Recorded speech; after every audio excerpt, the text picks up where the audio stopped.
So we are very chuffed, obviously, about the impending Cricket World Cup and a Protea squad that seems to have some depth and a lot of character in it at the moment, which is great. I can't believe that I've just spent the last 5 minutes talking about ballet and dancing with Mr. Paul Adams, former Protea's Wunderkind, and I think someone who is hugely emotionally invested in South African cricket, dude. So it's always so cool to connect with you, especially around these exciting times. So firstly, how are you doing?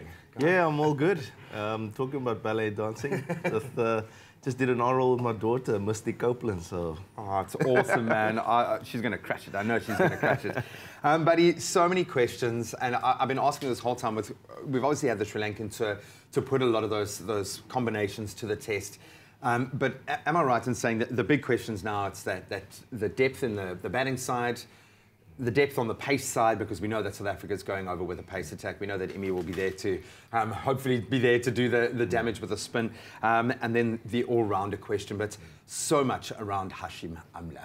Yeah. How do we feel about it? How do you feel about the Hash conundrum, man? That's a big question for everyone, and I think it's important that you maybe take the emotion out of it.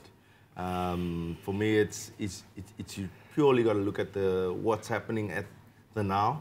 And where Hashim is with his cricket. And for me, unfortunately, we all love Hashim. But if you just watch him over the last couple of months, just probably not making the cut, I think.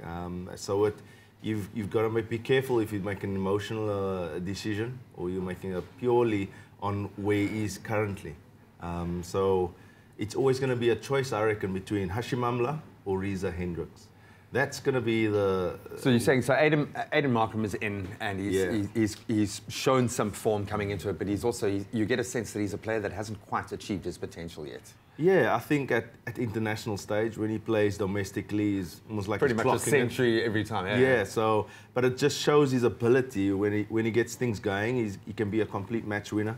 In accelerating an innings towards the end if he gets through the innings. So those are the type of players that you know can change gears within your innings. And also a leader, and I think people can't discount that enough, and that's possibly where Hush, you also want to kind of, again, I know speaking very emotionally, but you want those senior players in a squad who know how to handle the crunch moments, because that seems to be a big gateway that we always end up having to pass through and often falter in a World Cup, is that mental strength in those key moments.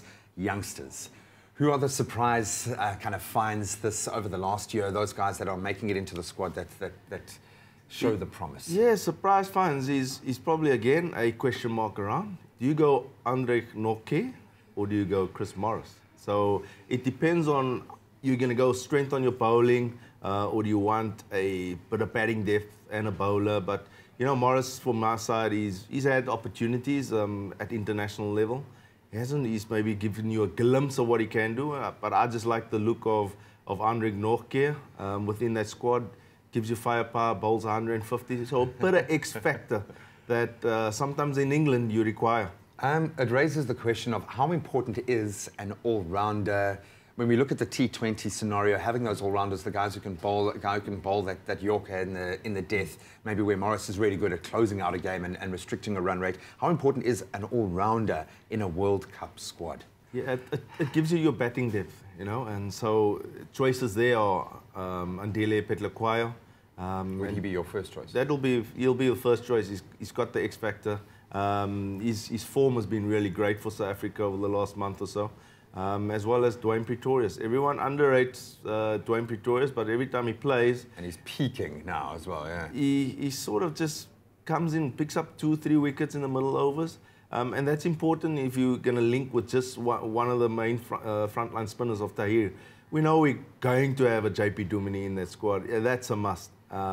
He just brings you that off-spin option and his ability to play any situation within the game. You talk about the leadership role there as well. I know he's had a bit of a niggle, which is keeping him out of the T20, but that might be a blessing in disguise. We should have a pick of our first team going into this World Cup.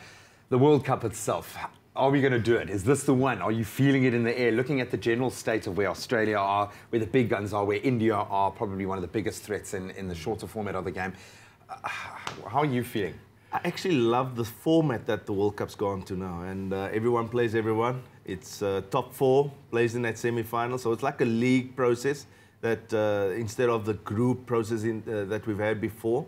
So it's going to be challenging for top teams, and I think the top 4 is going to really be your top 4 in the world, and I expect South Africa to be there. And once you can make those stages, it's once off. It's once off semi-final, and you're into the final. So it's all about how South Africa rallies themselves. How do they get the momentum going within the team and the form of the players? That's going to be pivotal for us to achieve. Tough opponents. I think favourites, England, in England. Yeah, it's going to be tough. And obviously India, and you got Australia, and you got a dark horse is New Zealand. Ooh, you said, can we win it? Yes or no? If they believe in themselves, they can. Well, we believe. I believe in you, Paul Adams. Thank you so much, my brother. Always an absolute treat catching up with you. You can let us know how you're feeling about the impending World Cup squad announcement. Who should be in, who should be out? Hit us up on our Expresso Facebook page.